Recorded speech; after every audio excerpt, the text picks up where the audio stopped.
Kennedy or Kokodo. Utumi de ema jina ho di o matem ne o chese mo yiya nsem bia no sa oni emotional intelligence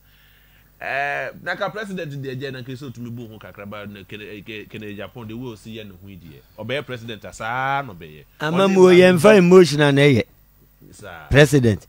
adenti na US fu sufre Donald Trump 87.9 adenti na o mo se sufre Donald Trump so mo so nka say o ye basa eso oba na or the nyuma eba kuro no we ye China ni o se enema na o ye no kuro mu ebetugu ye so gi esika kɔ no bebie factory ni wa ha na US fo ma no enya binye ende ana omuso TV a obi esu fre Donald Trump ena mti TV ba bi onam nyina ni page si ni saa hwɛ sabe yete oman mu no medical ka Kennedy Agyapong mesre mekan ni babia nkonko sa machi ayi nsi ne so ni di mpanyimfo atem ni babia nso nko di mpanyimfo atem enti sabie wu ni se owodini enti wo de okofa na asem ba ye nyina ase ye de ye okofa na asem ba na obeso so a social media no bosome so obeba kope YouTube sikaje enti no men ka bibi mfa no because ya ne say kabi mamin kabi o ka kura na enkonku se hwe bebre so duo mu gina be na gina te say de madwuma yitie oye media person into me fa ne nsanka no meanwhile with the YouTube gina ho se oye media person minua oye nipa 87.9 ana sabe oye nipa no ontwe abanko bo obi ontwe tuo nko obi sabe ugu no hu fia da ben wo hu ni se Kennedy Agyapong yere ana ne babi ana ne wo faase bi efiri ne fie aso yesi ne so se ye fie ni me papa ni na me kasetia obi da bi asam no nya no kura na de to no so obi ya no enti ne de obi enye sabi obi a meka ne se waka asam a kire no ama na ye ne ya no o ma omu aye no aka chem se sa nipa ne ye di ni president enyi enyuma wa biebie me pese me kan Kadio Santa na wabie no wo 37 no first you know kwa na 40 bed capacity otua $3 million me boa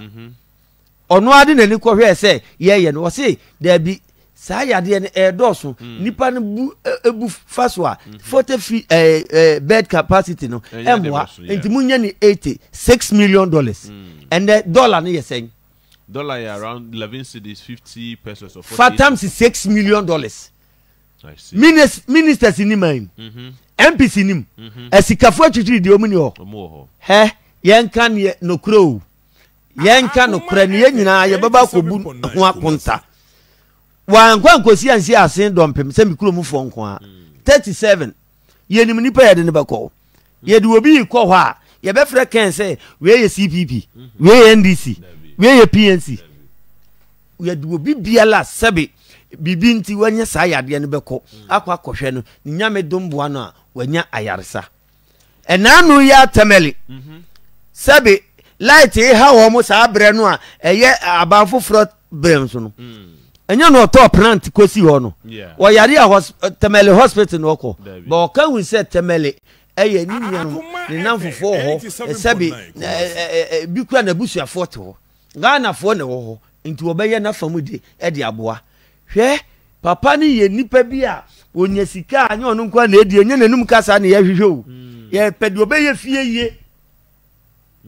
yes saa na kuma ye oken enu na be ma obi di sika enu an ode be twe na so I see saa na kuma ye oken na obi di ni sabo sika mu a obeye no ade saa na kuma ye oken an obi esese okọ adwuma no nso na okọ nondu a ode one ne de be kasa atire ne se nye saa na sabi ye adwuma ade ne ye bro ni adwuma na ye di mla no so ba ko ye bibire mu a ye mpese ye be di mla no so medie Ghana fo me kasa kire mu Kennedy Agyapong munya hunu nipa ni yie odoma no o man dana koma so obi sisi obi ana na koma obi bu obi afaso ana na koma mesra mo mu amokoto abaye muka bi wo ma ye delegate no wo de for now meti ye ni delegate na kasa Ghana semu no ye baba